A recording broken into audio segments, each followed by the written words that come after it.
What's up guys, it's Nagpal for iGandroid and today we're going to be looking at the new Samsung Galaxy Chat. Now this is a new smartphone that was launched by Samsung in India. It's got a full-fledged keyboard at the bottom along with a capacitive touchscreen on the top. So let's go ahead and take a look at the device and see how it performs in our review. So on the front of the Galaxy Chat you have a 3-inch 240 by 320 pixel LCD display. You do have a couple of sensors on the top over here along with the earpiece, which is located just above the Samsung logo. On the bottom you have the menu button, the home button and the back button. It doesn't have a search button and we'll tell you just why. Below that you have a full-fledged QWERTY keyboard that you will kind of love to hate because there is no differentiation between the keys and it's quite difficult to type on this keyboard. But nonetheless, the fact that you have a physical keyboard makes it slightly easier to type on this device. If you look at the design and overall aspect of the device, it is identical to the new age design that Samsung has been following. So somewhat of a Samsung Galaxy S3-esque design with a QWERTY keyboard. If I come to the bottom of the device, you will see a micro USB charging data syncing port along with the microphone pinhole for the main microphone. On the right hand side, general location for the Samsung power lock and unlock button. On the top we have a 3.5mm headphone jack along with a tap to pull out the back cover. On the left of the device you have a lanyard connection point along with a volume rocker, and on the back of the device is a 2-megapixel camera which has VGA video recording capabilities. Another disappointment. You have the speakerphone, the Samsung logo, and that's about it. If I remove the back panel, you will see the battery compartment and the memory card slot along with the SIM card slot. So the battery is a 1200 milliamp hour battery. You do have a micro SD card slot over here along with the main SIM card slot, which is located over here. Let's power on the device. As you can see, the buttons below the screen are backlit and they are capacitive buttons, so they are fairly easy to touch and they are quite responsive in our day-to-day actions. If you look at the lock screen, you will be reminded of TouchWiz on Android Ice Cream Sandwich, because that's what it is. It is a phone with a 3-inch screen, a budget price running Ice Cream Sandwich. The first thing I'm going to do quickly before I do anything else is I'm going to jump into the settings panel and show you what version of OS it's on. So quickly scrolling down to about device, you will see that it's running Android 4.0.4. You can see it over here. If I come back into the main screen, this is what the lock screen looks like. Identical to TouchWiz on smartphones which are in the upper 30,000 price bracket, so that's good. You do have a Samsung store as well along with the Google Play Store. If I pull down from the top, you have the standard notification panel and you do have quick launch widgets for Wi-Fi, Bluetooth, etc. And you can see you also have the network information along with the software update notification in the notification panel.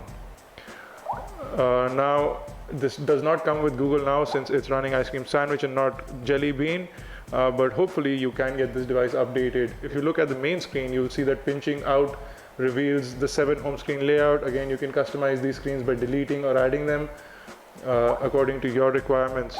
If I come into the screen, I can simply tap on the screen to set a wallpaper, add apps or widgets or folders. If I go into apps or widgets, I can quickly select a widget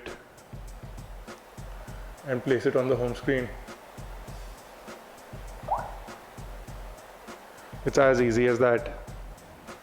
Let me jump into the dialer real quick. I'll show you that it has a standard Samsung dialer. If you jump into logs, favorites or contacts, you'll be able to access your contact list, your logs or your favorites as per your requirement. If I jump in quickly to messaging, I'll be able to show you the fact that this device does have an option of an onboard keyboard. Pressing the back button gets rid of the keypad and you can continue using the physical keyboard. So the ability to have a on-screen keyboard and a physical keyboard will allow you to type in landscape as well.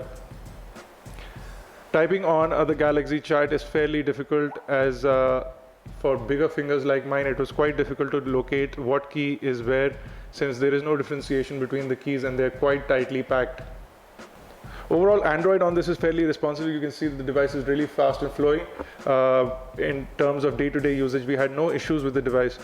It is quite responsive for the 850 MHz processor that it has.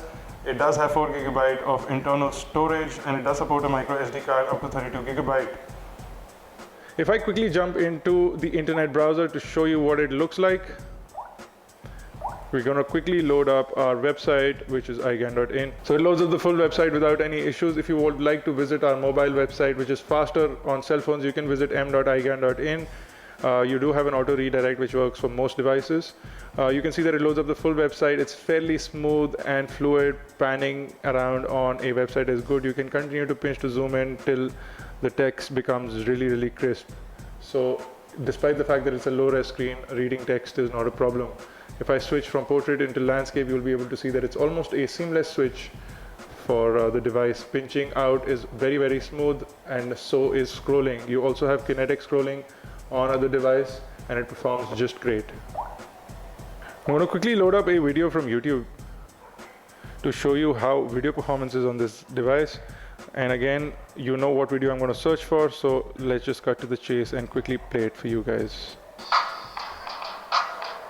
What's happening, guys? It's Vaz Nagpur for iGAN.in, and today we're going to be unboxing and taking a look at the new Galaxy Note 2 for India. In front of me, I've got the titanium gray color. The phone is also... So the device, although plays video back nice, but you'll see that the colors are really washed out. The audio is loud and clear, so no issues with that. Video playback performance is good, but the colors are not great at all. The resolution of the screen really kicks in when you're watching video, or in fact playing games for that matter. So if I quickly jump into, say, Temple Run, I'll show you that the colors are really washed out and the gaming experience is good. It's quite a faded screen.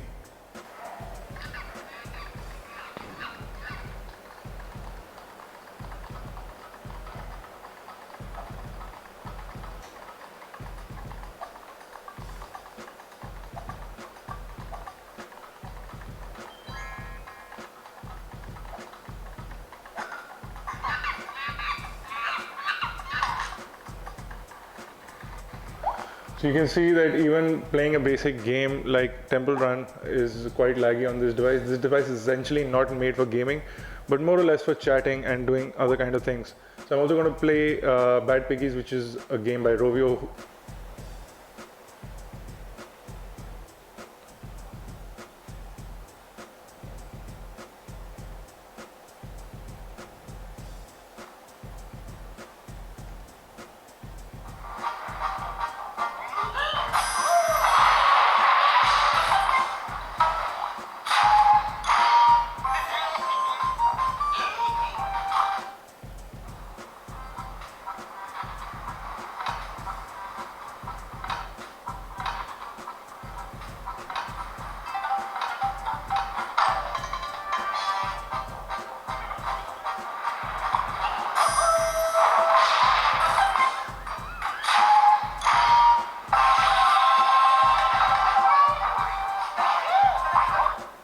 As I mentioned earlier, the speaker is quite loud and performs really well, but overall display is not so good. You can see viewing angles are pretty decent, but the colors do fade out the minute you tilt away from the screen.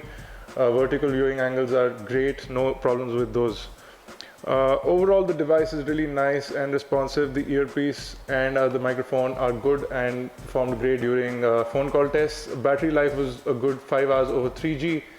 In terms of internet performance, we got a good day's usage on this device. So no complaints in terms of battery life, no complaints in terms of phone performance. The networks were strong and solid, so the device fares well. It is a nice size, it fits well in the hand, and you will have no complaints with the overall usefulness of the device. Now, the fact that high-res displays are available, using a phone with this display was quite disappointing. But on the plus side, the device is running Android Ice Cream Sandwich, and it performs great even within that OS, so which is good. It's got a snappy 850 megahertz processor, although it's low in terms of megahertz, but it's quite snappy while working on this device. You will not be enjoying a camera on this. It's a basic 2 megapixel camera just put there for the sake of the camera. It's got really bad picture quality. It is a Samsung designed application, so you can see that you have shooting modes and all the effects and everything in there. It doesn't even have autofocus. It's a fixed focus camera, so it's just a basic camera put there just for an emergency. So there you go, guys. This was our quick review of the Samsung Galaxy Chat. If you have any questions or queries, do leave them in the comment section below, or on Facebook, Twitter, Google+. For a full featured review along with specifications and pricing, visit iGAN.in. Do subscribe to us on YouTube, youtube.com/iGAN, youtube.com/iGANTV. For iGAN Networks, this has been Vaz Nagpur. Thank you guys for watching.